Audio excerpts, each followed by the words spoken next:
ប្រិមិត្តតើមនុស្សប្រុសអ្វីទៅដែលជាចំណុចសំខាន់ដែលមនុស្សប្រុសចង់បានពីគ្រួសាររបស់គាត់ពីដៃគូរបស់គាត់ពីភរិយារបស់គាត់ពីគូស្នេហ៍របស់គាត់បាទការធ្វើម្ហូបឆ្ងាញ់ការរៀបចំផ្ទះស្អាតឬក៏គាត់ចេះរកលុយបាទទាំងអស់នោះគឺមិនមែនជាអ្វីដែលមនុស្សប្រុសត្រូវការឲ្យពិតប្រាកដទេអ្វីដែលមនុស្សប្រុសត្រូវការពិតប្រាកដគឺជាការគោរពការឲ្យតម្លៃការមើលថែចេញពីចិត្តបាទ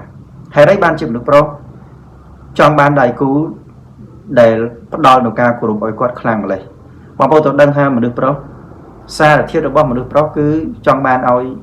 មនុស្សដែលគាត់ស្រឡាញ់គោរពគាត់ឲ្យតម្លៃគាត់ផ្ដល់កម្លាំងចិត្តឲ្យគាត់មិនមែនគ្រាន់តែមកដល់ផ្ទះមានបាយឆ្ងាញ់មានកន្លែងគេងស្អាតគ្រប់គ្រាន់ទេប្រសិនបើដៃគូរបស់គាត់មិនបានគោរពគាត់មិនបានឲ្យតម្លៃគាត់អារម្មណ៍របស់មនុស្សប្រុសត្រូវការពីគ្រួសារត្រូវការពីមនុស្សដែលគាត់ស្រឡាញ់គឺការឲ្យកម្លាំងចិត្តការគោរពការឲ្យតម្លៃអញ្ចឹងសូមឲ្យបងប្អូនជាស្ត្រីបាទដែលកំពុងតែមានដៃគូសូមកុំភ្លេចការគោរពការឲ្យតម្លៃដៃគូរបស់យើងក្នុងវីដេអូនេះប្រុសកុំបានចិត្តពេលដែលគេគោរពគេឲ្យតម្លៃប្រុសក៏មិនត្រូវភ្លេចពីតួនាទីរបស់គាត់ដែរប្រសិនបើយើងចង់ឲ្យនារីដៃគូរបស់យើងគេគោរពគេឲ្យតម្លៃយើងក្នុងនាមយើងជាបុរសក៏ត្រូវតែគោរពនិងឲ្យតម្លៃមើលថែស្មោះត្រង់និងធ្វើជាបង្អែកដល់គ្រួសារ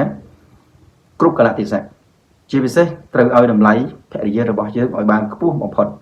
ឲ្យតម្លៃគូស្នេហ៍របស់យើងឲ្យបានខ្ពស់បំផុតប្រសិនបើបងប្អូនមិនចង់ឲ្យមានការប្រេះឆានៅក្នុងគ្រួសារត្រូវរៀនឲ្យតម្លៃគ្នារៀនគោរពគ្នាបាទផ្ដល់ឲ្យនៅអ្វីដែលជាតម្រូវការចាំបាច់របស់ដៃគូរបស់យើងមានស្ត្រីច្រើនណាស់ដែលគាត់ជោគជ័យហើយគាត់បាត់បង់នៅការគោរពរបស់ដៃគូរបស់គាត់បាត់បង់នៅការគោរពការឲ្យតម្លៃស្វាមីគាត់ចុងក្រោយគាត់សម្រេចចិត្តលែងលះពីស្វាមីហ្នឹង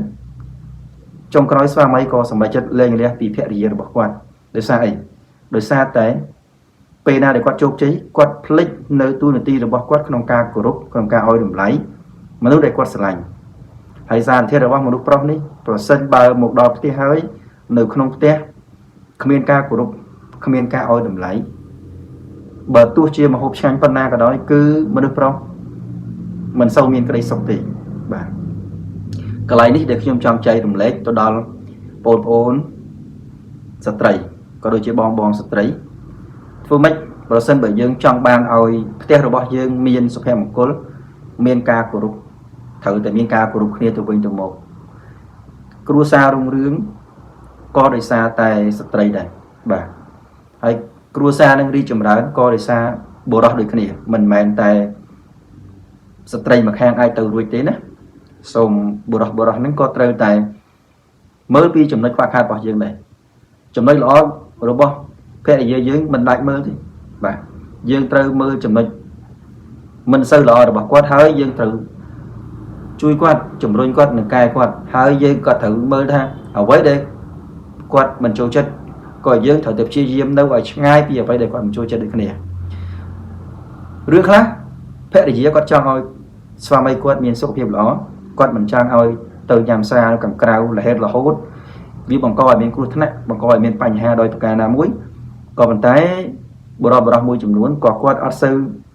ខ្វល់ដែរពីសម្ដីរបស់ភរិយាកន្លែងនេះក៏ធ្វើឲ្យការរស់នៅមានការខ្វែងគំនិតគ្នាខ្លះដែរកន្លែងខ្លះទៀតគ្រួសារខ្លះទៀតគឺគាត់យោគយល់គ្នាភរិយាគាត់មិនចង់ឲ្យគាត់ទៅកន្លែងណាមួយដែលភរិយាគាត់មើលឃើញថាវាអត់សមរម្យសម្រាប់គាត់អត់បានទៅទេចឹងមានការគោរពនិងការឲ្យតម្លៃការស្ដាប់ហេតុផលគ្នានេះគឺវាជារឿងល្អបំផុត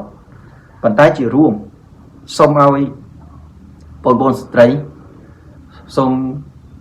ធ្វើការគោរពប្រតិបត្តិចំពោះមនុស្សដែលបងប្អូនស្រឡាញ់ឲ្យអស់ពីលទ្ធភាពបងប្អូនត្រូវចាំថាបង